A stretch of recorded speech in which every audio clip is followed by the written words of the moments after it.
Hi, I'm Jim Inhofe. I just made a speech on the Senate floor. My speech was about GITMO, that's Guantanamo Bay. This is something that we have had since 1903. It's one of the best deals in government. We only pay $4,000 a year for it. And it is the only place you can put detainees, terrorist detainees. For some reason, the Obama administration is obsessed with the idea that we have to close GITMO. Now, if you ask anyone why, they'll try to say, well, it's in conjunction with what we went through in Abu Ghraib. They think that there's torture going there. I can tell you there's never been a documented case of torture in GITMO.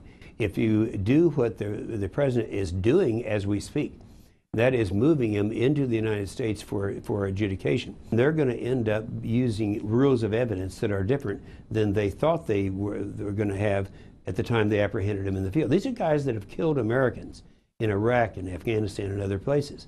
And so what they're trying to do is close GITMO. GITMO has a system there whereby they can have military tribunals.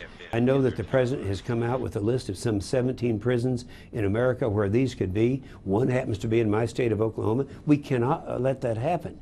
This would mingle these terrorists with the other prison population and create more terrorism.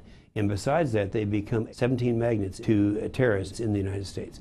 Now, I say all this because right now we have an opportunity to stop the president from bringing these terrorists into the United States by keeping GITMO open.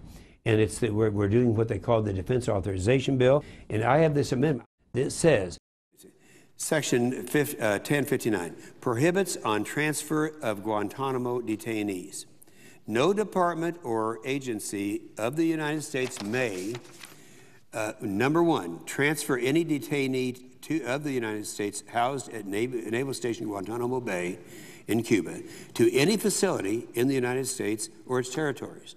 That's number one. Number two, no, we cannot construct, improve, modify, or otherwise enhance any facility in the United States or its territories for the purpose of housing any detainee described in paragraph 1. And number three, we cannot permanently or temporarily house or otherwise incarcerate any detainee described in paragraph 1. So that's a very simple solution. I can say right now that the likelihood of this passing is not very great unless people weigh in on this issue. Right now, polling is showing that now 2/3 of the people in America agree that we should not close GITMO, and it's an issue that hasn't really been brought to the forefront so people really understand it. So what I'm going to ask of you, we're going to have to get the grassroots in on this thing. My amendment is amendment number 1559, the Inhofe Amendment, that would stop the president from moving terrorists into the United States. To do this, if you go to my website, inhofe.senate.gov, and you can pull up this petition. I'll just read the last sentence of the petition. I support Senator Inhofe's amendment number 1559 to the Defense Authorization Bill for fiscal year 2010 that prevents the Obama administration from transferring terrorist detainees to the United States. I hope you will support this amendment as well. We will take these. If we can generate thousands of these petitions, we will see to it that they go to the senators who will be voting on this very significant issue. You guys, it's up to you.